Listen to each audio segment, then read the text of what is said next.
بسم اللہ الرحمن الرحیم۔ الحمد للہ رب العالمین والصلاة والسلام علی خاتم النبیین و اہل بیتہ الطیبین الطاہرین المعصومین المظلومین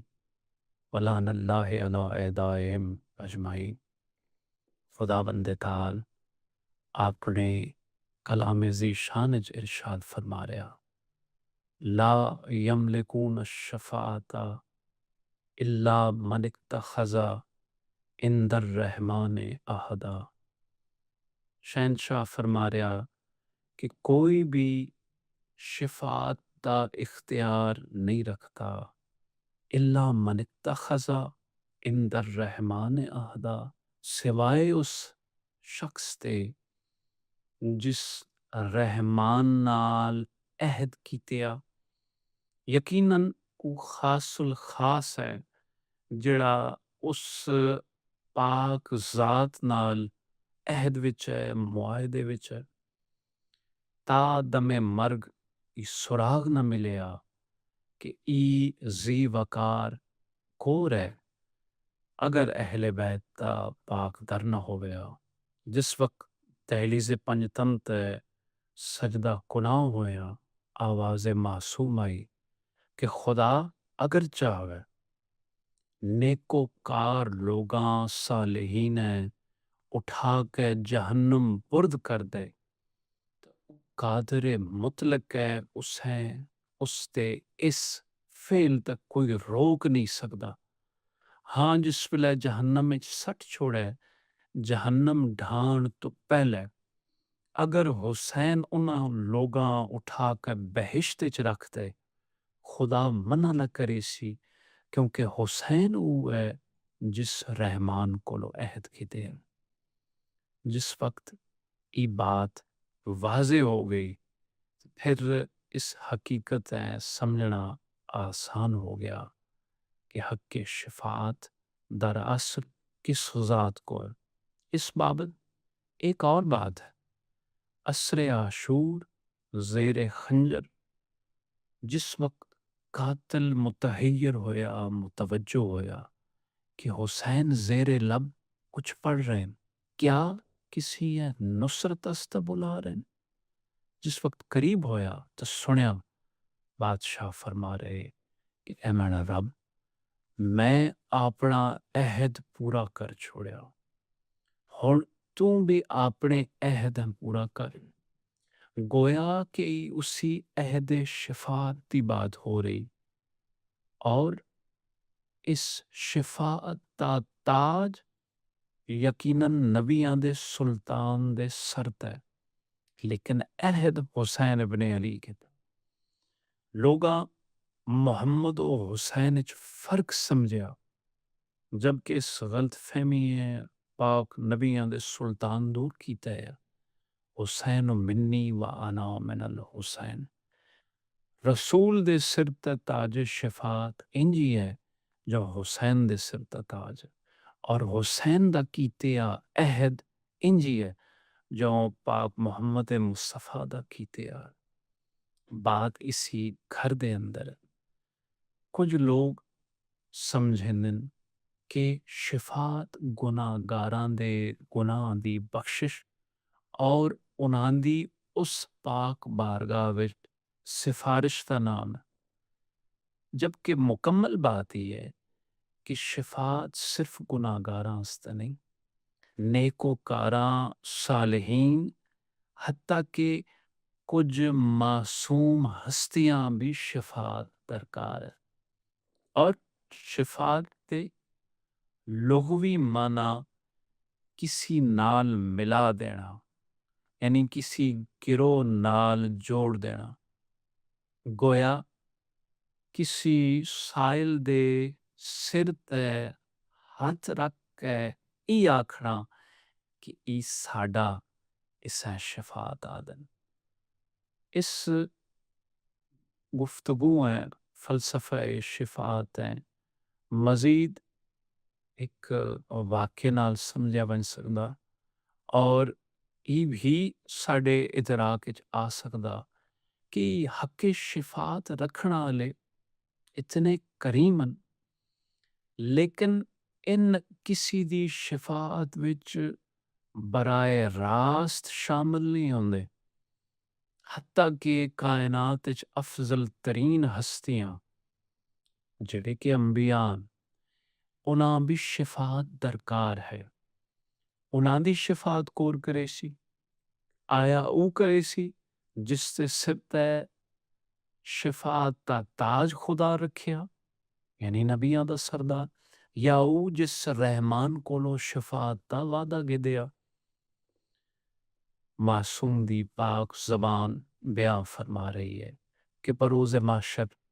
انبیاء اپنی امت سمیت جسلے اس دی بارگاہ جاؤ سن۔ امت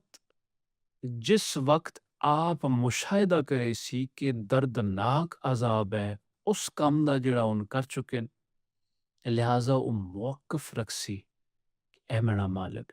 ہی ہولناکی حس عذاب ہے کور سینے نہ لیندا اپنی مرضی نہ، اگر ان نبی جنہاں دا فرض یا نباہ پہنچانا ان اس پیغام منو ان پہنچیندے اسی ہرگز کوتاہی نہ کرسا، جبکہ انبیاء فرمیسن کہ مالک اساں اس پیغام انج ہی پہنچایا جن تڑا امر ہے، خدا جاندا کہ نبی سچن، لیکن او ذات پاک فرمیسی کہ اے انبیاء دا گروہ کیا سواڈے کو اس پیغام میں پہنچاؤن تے کوئی گواہ ہے؟ ہن اس پریشان حالت وچ ان نبی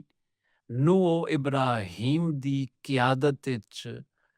پاک محمد مصطفیٰ دی تلاش وچ نکل سن، بالآخر حوض کوثر تا سن، اور سرکار فرمیسن کہ اے گروہ انبیاء میں فی الوقت مصروف ہاں۔ جسلے مصروفیت تا سن سن دوبارہ اسی جگہ تے پلٹ سن، امت پھر جٹ لے سی، پھر پریشان حال ہو کے بارگاہ محمد مصطفیٰ وچ حوض کوثر تا سن، اور اس وقت ان عرض کرے سن مولا سواڈی اعانت و نصرت و شفاعت تو بغیر ساڈی گواہی خدا قبول نہیں کرنی، مالک مہربانی فرمایو اساں جڑا پیغام پہنچایا امت تک خدا دا امر پہنچایا اس دی گواہی دیو تاکہ ساڈی شفاعت ہوئے۔ سید الانبیاء فرمیسن اے نوح و ابراہیم کیا تسی مشاہدہ ملاحظہ نو کر رہے کہ میں حسین ابن علی دے عزاداران جام کوثر پیش پہ کرے نا، یعنی رسول ایک انتہائی اہم کام والے پلے بھی اشارہ پہ کریں، گروہ انبیاء پھر پلٹ سن، پھر امت تے انکار تو بعد آؤ سن اور التماس کرے سن کہ مالک سواڈی گواہی تو بغیر ہی بات مکمل نہیں، ہن چونکہ مقصد تے ساڈی ہدایت ہے اس واقعے نال بھی ساں کو پیغام پہنچایا گیا۔ پاک سید الانبیاء دائیں اور بائیں ویکھ کے فرمیسن حمزہ و جعفر ونجو انہاں انبیاء دی مشکلاں آسان کرو، اس انبیاء دی پیغام رسانی اتے گواہی جناب جعفر طیار اور جناب حمزہ علیہ السلام پیش کرے سن، اور تاں انہاں دی شفاعت تاں انہاں دی پیغام رسانی دی گواہی قبول ہو سی، یعنی ای تاج شفاعت آلے اور عہد شفاعت خدا کو او تاج گھنا کا دینا لے آپ تے اس شفاعت وچ شامل ہی نہیں ہوئے، اور جنہاں اگر رکھیا گیا جنہاں دے ذریعے شفاعت ہوئی انہاں دا امتیاز کی ہے، خانوادہ رسول نال تعلق ہے یقیناً، لیکن ایک اور خاص بات ہے کہ جعفر طیار ہم شکل علی مرتضیٰ، جبکہ حمزہ علیہ السلام مشابہت رکھتے ہیں پاک محمد مصطفیٰ دے پاک چہرے دی، ایک تصویر مرتضیٰ دوسرا تصویر مصطفیٰ، ای حسن ہے ای خوبی ہے نا ہستیاں وچ اور معیار بن گیا شفاعت دا۔ سوال یہ ہے کہ جنہاں شفاعت کا تاج ملیا، ان براہ راست آپ شفاعت کیوں نہیں پہ گئے؟ اگر اس فلسفہ سمجھے ون جائے، علوم آل محمد سامنے رکھے ون جائے، لفظ شیعہ شعا تو ہے، شعا اپنے منبع اور مرکز جو صادر ہوندی، اور اس شعا دے فیض نال اس کرۂ ارض جو ہر چیز دا نمو ہوندا، فصل اگدی، خوراک پیدا ہوندی، اگر یہ شعا بر وقت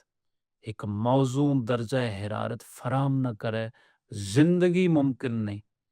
یعنی فیض سارا شعا دے ذریعے پہنچ رہا، اگر سورج براہ راست زمین تو اتر آوے تو زمین نہ روے، کیونکہ اس تے فیض دی تاب نہیں لا سکتی، لہذا وسیلہ اس شعا رکھیا گیا۔ اس شعا دا اس منبع یعنی سورج نال اوہ رشتہ، یعنی اس شعا دا آل محمد نال اوہ رشتہ جن آل محمد دا اللہ نال رشتہ، جن پاک علی مرتضیٰ فرمائے کہ اے اللہ اگر تو نہ ہویا میرا وجود نہ ہویا، اور اے میرا مالک اگر میں نہ ہو سا تیرا ظہور نہ ہویا۔ بالکل ایسے ہی اگر آل محمد نہ ہوندے، انہا ہستیاں دا جنا فقراء آکھو، اس منبع چو نکلنا علی شعا آکھو،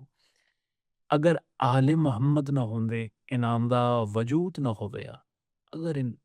فقراء نہ ہونا، آل محمد دی پہچان نہ ہو سکے، لہذا خدا دا قانون، اس دا قاعدہ، اس دا نظام ہی آ کہ فیض ہمیشہ اس ضیاء دے، اس ضوء دے ذریعے ملدا۔ خدا صدقہ اس پاک تاج شفاعت دے حامل پاک ہستیاں دا سوڑی مناجات ہیں پاک بارگاہ وچ مستجاب فرمائن، وارث سے کونو مکان دے ظہور تاجیل فرمائن، اور اہل بیت دی زیارت نال اساں بہرمند فرمائن۔